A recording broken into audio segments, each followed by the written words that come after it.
I'm Charlie Bright of Gold Derby, and we are being joined by several documentary filmmakers who are in contention this year, including Nicole Newnham and Jim Lebrecht for Crip Camp, Bryan Fogel for The Dissident, Hao Wu from 76 Days, and David France from Welcome to Chechnya. I'll start with Nicole on this with our panel. What made you want to get involved specifically with documentaries, and was there a specific doc that really made you want to dive into that side of filmmaking? Yeah, definitely there was. It was The Times of Harvey Milk. I saw it on my college campus not long after it came out, and I felt like it changed me. It changed the way I saw the world.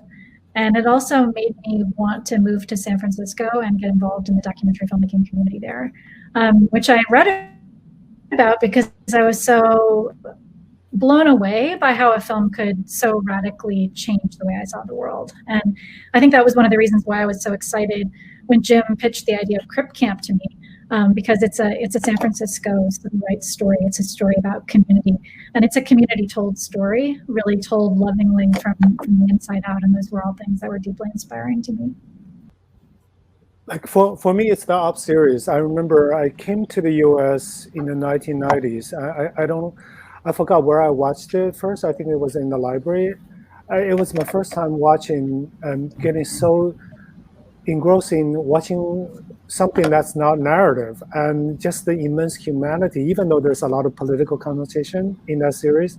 But watching these kids grow up to understand their lives and to just see the humanity in it, I was extremely moved. So I guess that's part of nowadays, whenever I'm making documentary, I'm always asking myself, am I telling a story that's helping other people understand humanity? Am I telling a story in addition to what's unique about this group of people? Am I saying something that's relatable, that communicate different, maybe something different? So that series has been really inspiring to me. You know, for me, Charlie, I think it was Harlan County, USA, a beautiful film about people who kind of changed the course of history that we would never otherwise know about. And I've always been really fascinated by activism and by activists and by that kind of certain core in a human being that not everybody has, most people don't have, the thing that makes them do these incredible feats or take on these incredible forces, and to do it with this sense of hope and possibility. And I guess in a way, I think that inspired not just my work in documentary film, but a lot of my work in journalism, is to find those stories and to lift them up, to tell people about the ordinary heroes among us. You know, this may sound mercenary, but it was, having my sound company and being surrounded by such incredible documentary filmmakers at the Salzans Film Center. I really wanted to dive in and work with these people and really try to bring the care and loving aesthetics that I grew up with in the theater around sound design, really looking at documentaries. And then, two films very early in my career in documentaries, Daughter from Da Nang by Vicente Franco and Gail Dolgen, and The Cockettes, Bill Weber and David Weissman. For me, both were just like, I'm hooked. Like, I loved these films. I thought they were powerful. But the process of working with these great filmmakers, like, fed me, and just, it was glorious for me. Maybe not quite the answer we're looking for, but that's why I'm here today. Oh, that's beautiful. And Bryan, did you have one? Yeah, absolutely. For me, it was Man on Wire. Simon Chin produced that film. I believe it was 2000, and I want to say it was 2007. And what that film did for me is it showed me what documentary can be, which is a cinematic thriller. And what was so incredible about that film is about 5-10 minutes into it, you forget that you're watching what you might want to call a documentary. It's crafted sound-wise, cinematically, the way it's shot, the way it's put together, is it's crafted as as essentially a narrative feature film. And that film was the inspiration for me in crafting Icarus, in The Dissident, as I really think that that if you can engage an audience through this craft of cinema, and in this case, the craft of creating a thriller, and with both of those films, it's 100% everything is real, but the way it was intentionally crafted was to hopefully really engage. And Man on Wire has been kind of my barometer of a film since then. The second one I would say is Free Solo. I specifically with Man on Wire, I loved you talk about the way it was put together. I love how the first 5 minutes, it almost feels like they're talking about a bank heist, which I just love how they put that together. It was so exactly fun. Exactly. And David, I'll go to you first on this one, on this next question. You know, I know, and this applies to basically everyone here, you know, the documentaries, yeah, even when sometimes they may have an upbeat overall feel, there are moments that can get very dark. And of course it feels darker because it's about real life. And I'm curious as to how do you maintain your sanity when you are diving headfirst into some of the most intense subject matter that's out there? It's such a good question, and you're so right. I mean, so much about documentary film is about revealing dark facts and truths, and you know, and I have a very light soul, I guess, that makes it surprising that I have found my career in telling these stories. But I think what I look for there are the kind of the central kernel of humanity in people, and I think that although I have 3 films now, all of them having to do revolving around questions of death, I think that each of them is a love story in a way, and I think that that maybe in rescuing myself from the darkness of those stories, I look for the parts of them that lift me up and that inspire me and that teach me about humanity and you know, ultimately about love. And I think most human stories are about love, frankly, and maybe that's the part of me that's maybe unusual, or and so that's what I look for. I think for me personally, I'm doing documentary because I'm extremely curious. I wanted to learn about you know, certain issues and also maybe a certain group of people. I feel like because of this curiosity, I definitely don't want to look away, even if the scene is horrendous. For example, like 76 Days, we actually see people dying right in front of the camera and their body being wheeled away in body bag.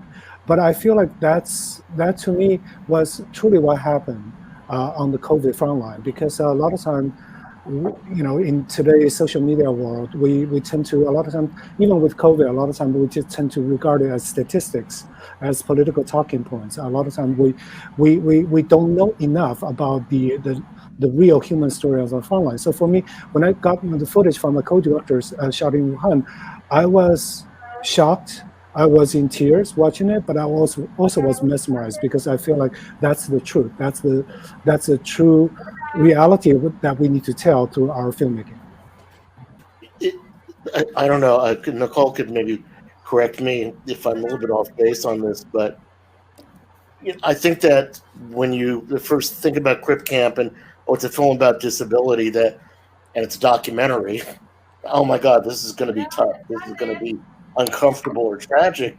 And actually, what was really important to us was to say, this is a film with edge, and there's incredible joy in this community and beauty. And hopefully we were successful with that. I think that's true, but I also think, you know, that there are tough things in Crip Camp, and especially that was tough for Jim. And I used to just really marvel at you, Jim, at your capacity to, you know, to re-engage emotionally with some very difficult things over and over and over and over again, as you do when you're working on a film and you're confronting this, you know, the same thing for months in the edit room. And to a certain extent, I think the process of getting Jim's character journey worked out in the film was kind of like, you know, peeling away the layers of an onion, kind of psychologically, and it really was a journey. And I guess that, you know, for me, that's where I try to balance myself, is I try to really approach the subjects of a film I'm working on as though they're my friends and I'm on that journey with them, you know. And just last week, I got a call from the subject of a film I made 15 years ago, who had been eligible to be deported back to Cambodia, you know, for a crime he had committed as a teenager, even though he was a young adult who had lived in this country since he was a baby. And during the course of the filmmaking, he sort of was on this, going through this process of discovery, and became an activist, and ended up getting pardoned for his crime by the governor of Washington. And just this week, after 15 years, got his citizenship, which was just incredibly moving and also just poignant at this particular point in our country's history. But I think that you try to take the long view alongside your subjects, and you try to feel like you're accompanying them, you know, through a journey that, like anybody else's life, is going to have the dark times and the times of hope and joy. So one other thing that I'm very curious about is, you know, lots of you have been making documentaries for quite a while. Is what's something that you know now specifically about making documentaries that you wish you had known about that when you first started? And I want to start with Bryan on that one. Well, first of all, you know, it's a real honor and pleasure to be on this call with Nicole and Jim and Hao and David. I really admire the work of all of their films, and congratulations to Jim and Nicole on the IDA award. Very well deserved, and so it's just nice to be talking among such a great group of filmmakers that have all made really important films, and all really shining light onto kind of corners of a world that need light shined on them. I think, you know, what I learned is that you know, the work that I think we all do is never really done. You know, you go in on something, and it consumes, in the case of Icarus, 4 years of my life, The Dissident, 2 years in and counting. And when that film's done, it's not over, because these stories continue on, these people's lives that you get involved with, that you care about, that you follow, that you embed with, that you try to bring their stories forward, you know, carry forward, and the issues carry forward. And so I remember when I got going on Icarus, and one of the first calls I made was to Mark Monroe, extraordinary co-writer and producing partner. And he said, you know, buckle up, kid. And I told him, because I told him that thought I could make the film in like a year. Cut to 4 years later, right? So I think the thing with documentary is, I think we all go in thinking like, okay, there's going to be like some sort of end to the process, and no matter how long we think it's going to take, you basically double that, sometimes triple that, quadruple that, and you know, here, even in after everything with Icarus, here is, you know, here I am with this other one. And it just it never ends, and I think it's a good thing, but it's also something that I think I'm very aware of now, that when you go into a project, you got to go into it with all your heart, all your commitment, with love for your subject matter, because when you're dealing with real world and real people and real lives, it doesn't have a completion date. Did anybody else have anything on that? Yeah, I think I'll just second what Bryan And has said. What he said. Yeah, it's always so much more difficult. I remember when I quit my job and management position at a high-tech company to do this full-time. My mom, being Chinese mother, she would call me every week and say, are you done with documentary filming, making yet? I was like, Mom, and he said, it's not going to be that difficult. I definitely can make a career and definitely, stable career out of this. Yeah, it took so much longer, but still right now, I still don't know how to make a stable career out of this. So like Bryan said, it's always going to be difficult regardless how many films you've made. And the next one is always going to be a challenge, not just creatively, but just in terms of how much time you can commit to that.